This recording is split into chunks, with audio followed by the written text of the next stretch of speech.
Salam sejahtera, terima kasih karena bersama dengan saya di Nazilin Unity Channel. Kali ini, Wan Saiful tampil lagi membuat pendedahan yang menggemparkan Dewan Rakyat.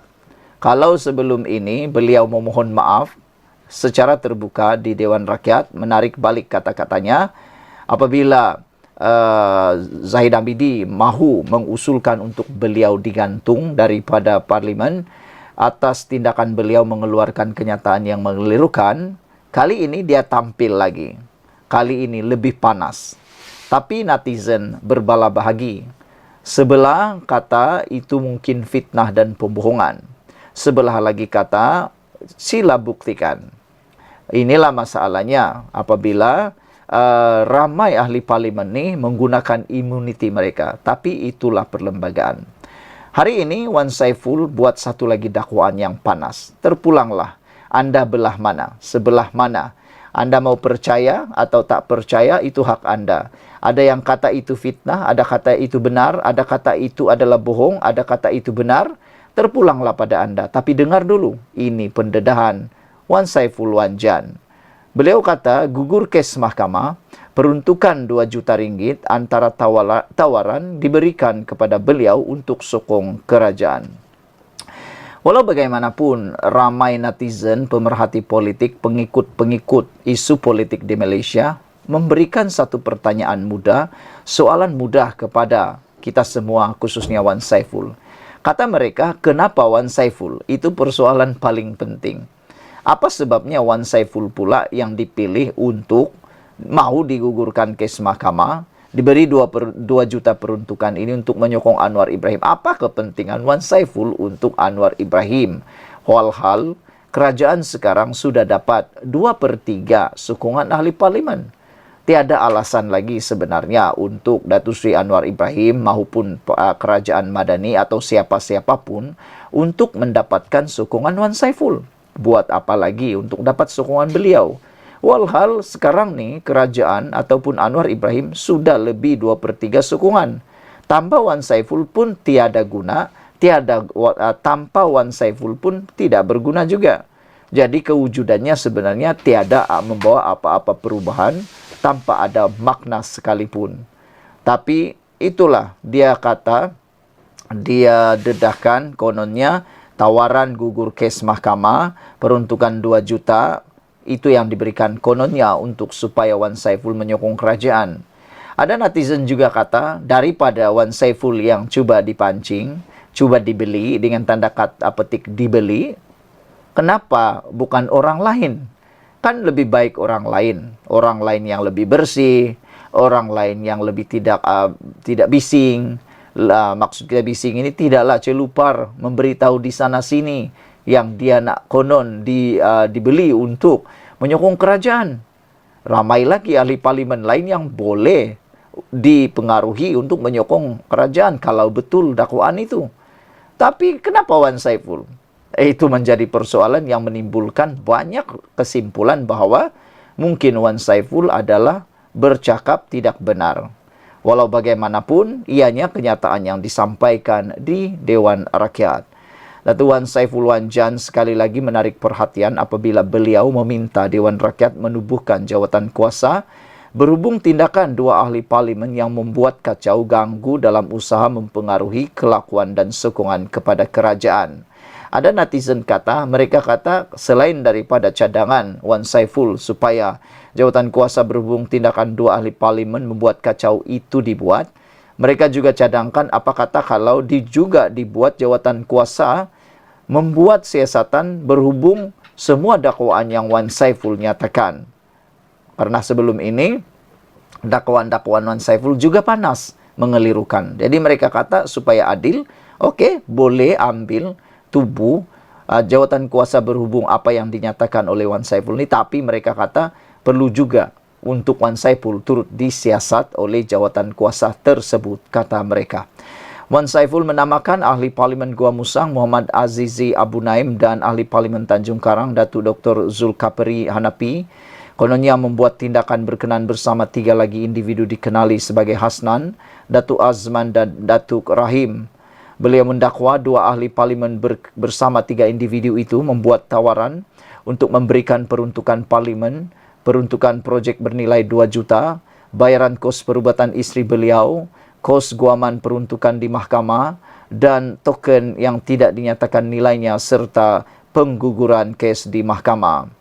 Beliau kata, saya mengemukakan peraturan 80 dalam kurungan E kerana sudah ada kes duluan pada 2009 membabitkan ahli parlimen Bukit Gelugur mendiang Karpal Singh.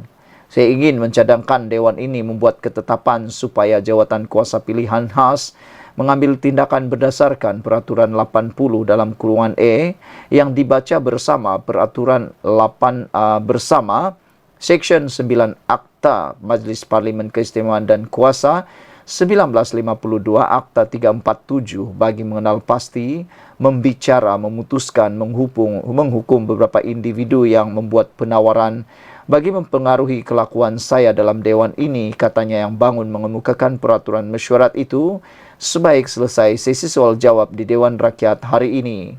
Wan Saiful mendakwa Muhammad Azizi memperkenalkan beliau dengan dua individu dikenali sebagai Hasnan dan Datuk Azman pada 17 Januari lalu, manakala Zulkaperi memperkenalkan individu bernama Datuk Rahim. Wan Saiful dakwa ada pihak sediakan teks ucapan beliau. Katanya, mereka termasuk Zulkaperi menghantar cadangan yang mengandungi ucapan yang mahu diucapkan ketika membahaskan titah diraja di Dewan Rakyat pada 28 Februari dalam usaha mempengaruhi kelakuan beliau dalam Dewan berkenaan. Saya menganggap ini usaha kacau ganggu melalui penawaran dan ancaman yang salah kepada saya sebagai ahli Dewan Rakyat, yang mana berlaku tindakan menghina majlis berdasarkan Seksyen 9D dan 9E Akta 347 dan boleh jika disabitkan dihukum di bawah akta sama. Justru saya memerlukan pembentukan jawatan kuasa di bawah peraturan mesyuarat 80 dalam kurungan E, katanya. Pada 28 Februari lalu, Wan Saiful mendakwa ditawarkan habuan untuk menyatakan sokongan terhadap Perdana Menteri Datuk Seri Anwar Ibrahim. Katanya, antara habuan yang ditawarkan adalah peruntukan parlimen bagi kawasannya sebanyak RM1.7 juta. Kesan pendedahan itu, beliau mendakwa tidak sampai sejam dihubungi pihak Suruhanjaya Pencegahan Rasuah SPRM yang memintanya membuat laporan berhubung dakwaan beliau disogok untuk menyokong Perdana Menteri. Minggu lalu, Wan Saiful mendakwa beliau menerima notis SPRM yang disifatkannya mengganggunya sehingga memberi tekanan tidak wajar kepada beliau sebagai ahli parlimen.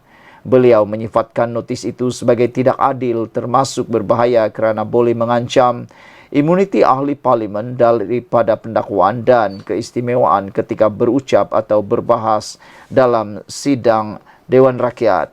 Sekian dulu untuk kali ini. Jangan lupa tinggalkan komen anda, tekan butang subscribe. Bye-bye. Salam sejahtera. Terima kasih kerana bersama dengan saya di Nazilin Unity Channel. Ada perbualan dengan kawan baru-baru ini mengatakan bahawa ada beberapa perkara yang harus dilakukan oleh Kerajaan Madani Perpaduan Pimpinan Anwar Ibrahim untuk membantu golongan miskin. Antaranya ialah membantu meningkatkan harga komoditi yang ada di Malaysia, khususnya untuk para pekebun. Antara yang diharapkan naik harga ialah seperti harga kelapa sawit untuk para pekebun kecil, yang mana adalah para petani di bawah ataupun berada dalam B40, dan yang paling menarik berada di Sabah. Mereka mengharapkan kenaikan harga getah bagi membantu para petani, khususnya petani yang menanam secara kecil-kecilan ataupun para pekebun kecil. Mereka berharap supaya harga getah itu, kata mereka, kalaulah tiba-tiba menjadi RM10 untuk sekilogram bagi harga getah kentalan, mereka kata itu satu berita yang paling baik dan pasti akan dapat memberikan kelegaan pada rakyat dan pastinya akan menaikkan jumlah sokongan kepada kerajaan. Oleh sebab itulah mereka kata kalau betul-betullah kerajaan dapat meningkatkan harga getah sehingga RM10, atau paling tidak pun kembali kepada RM5.5 atau RM6, mereka kata itu sudah luar biasa. Dalam perbualan itu, kami kata itu hanyalah impian kosong. Kami juga berkata mungkin itu adalah omong kosong. Kita berharap kalaupun naik sehingga 4 ringgit itu sudah luar biasa. Tapi nampaknya apa yang disebut sebagai impian ataupun omongan kosong cerita kedai kopi kini menjadi kenyataan. Anda tak percaya? Ini beritanya. Baru saja kita terima berita ini menyatakan bahwa kini harga getah sudah mencecah Rp4 sekilogram pada zaman Madani, dan ini tepat pada masanya untuk membantu para petani dan rakyat Malaysia menangani isu kenaikan harga dan taraf hidup yang kini berubah. Tetapi malangnya, macam mana sekalipun pembangkang cuba mengaitkan ataupun tidak memuji perkara kenaikan harga getah Rp4 sekilogram ini, haruslah diakui pada era Perikatan Nasional, harga getah hanyalah RM2.50 sekilogram sahaja.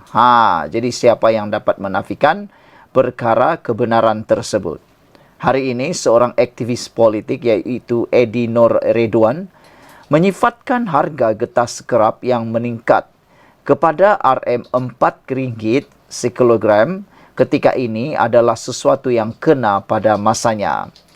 Dalam video berdurasi 59 saat di platform TikTok, beliau berkata kenaikan harga getah itu sangat membantu mengurangkan beban sepanjang Ramadan, apatah lagi Syawal yang akan menjelma tidak lama lagi. Katanya, alhamdulillah, zaman Madani sekarang ini RM4 sekilogram. Harga RM4 ini kena pada waktunya. Sebelum kita teruskan, apa pula pendapat anda dengan kenaikan harga getah RM4 sekilogram ini? Saya bersetuju dan saya turut senada dengan aktivis ini, yaitu Edi Nur Redwan, bahwa kenaikan harga getah RM4 sekilogram ini adalah tepat pada waktunya, memandangkan umat Islam akan menyambut Syawal tidak lama lagi. Oleh sebab itulah, kenaikan ini pasti dapat meringankan beban mereka semua. Saudara-saudara sekalian, menurut beliau, saya yakin dan percaya ramai penoreh getah cukup gembira dengan berita ini. Ayuh berikan sokongan kepada kerajaan Madani, kata beliau. Zaman Perikatan Nasional dulu, mereka kata sengsara jadi penoreh getah. Macam mana tak sengsara? Harga getah RM2.50 sekilogram. Harga teh ais pun tak lagi mahal segelas, katanya. Kecam beliau terhadap parti pembangkang itu. Susulan kabar gembira daripada kerajaan pimpinan Datuk Seri Anwar Ibrahim itu, beliau berharap agar bebanan kos sara hidup golongan penoreh getah dapat dikurangkan. Beliau juga sempat mengajak sesiapa yang mempunyai kebun getah untuk balik menoreh berikutan faktor getah terkini. Mana-mana yang ada kebun getah di kampung, bolehlah balik kampung sekejap. Kita toreh getah sat, katanya. Harga tengah naik nih, katanya dalam logat utara. Sekian dulu untuk kali ini. Jangan lupa tinggalkan komen anda. Bye-bye. Salam sejahtera. Terima kasih kerana bersama dengan saya di Nazilin Unity Channel. Kesederhanaan Perdana Menteri bersama Agong duduk bersimpuh ketika berbuka bersama menuai perhatian netizen dan Malaysia. Satu foto Perdana Menteri Datuk Seri Anwar Ibrahim berbuka bersama Yang di-Pertuan Agong Sultan Ibrahim sambil duduk bersimpuh di lantai menuai perhatian ramai. Ia dianggap lambang terbaik yang menunjukkan hubungan akrab antara istana dan pihak kerajaan. Foto itu ketika Sultan Ibrahim berkenan berbuka puasa bersama pemimpin kerajaan perpaduan serta perwakilan asing di Istana Negara malam kemarin.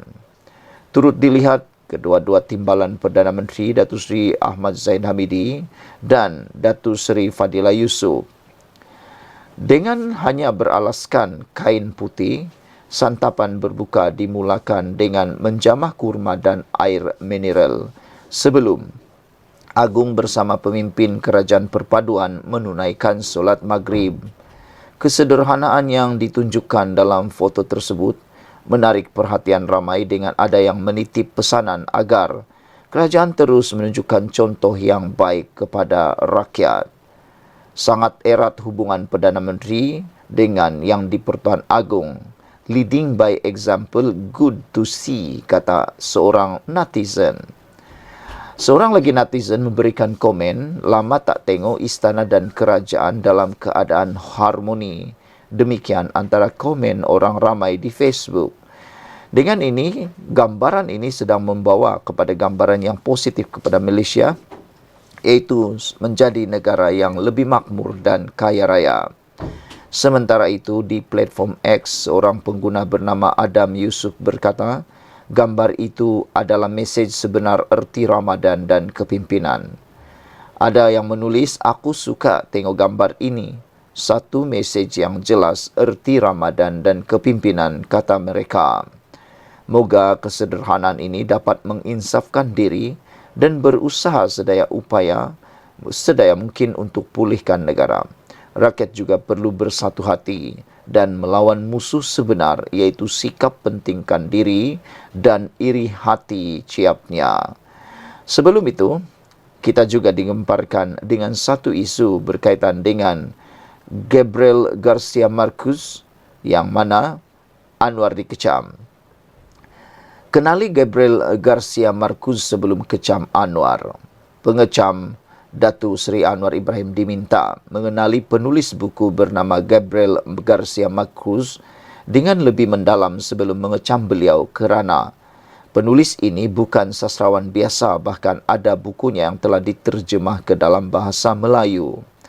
Wartawan Fatih Arif Omar ketika mengulas isu ini mencadangkan elok mereka berkenalan dengan buku ini untuk mengenali siapa manusia bernama Gabriel Garcia Marquez.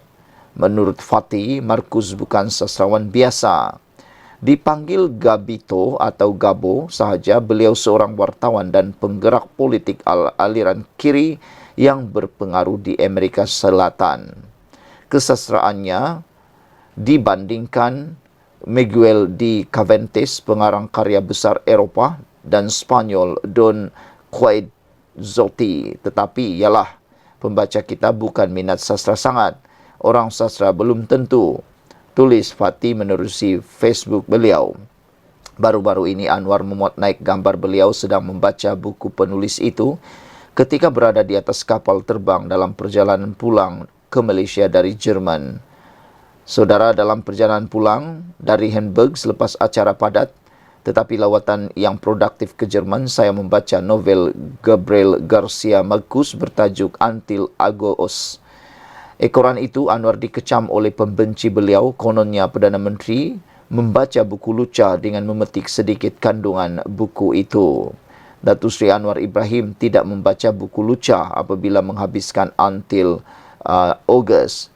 Bukan begitu tumpuan Marquez, walau selalu muncul cerita anak haram, hubungan sulit, kecurangan atau pelacur dalam karyanya, kata Fatih dalam komen beliau.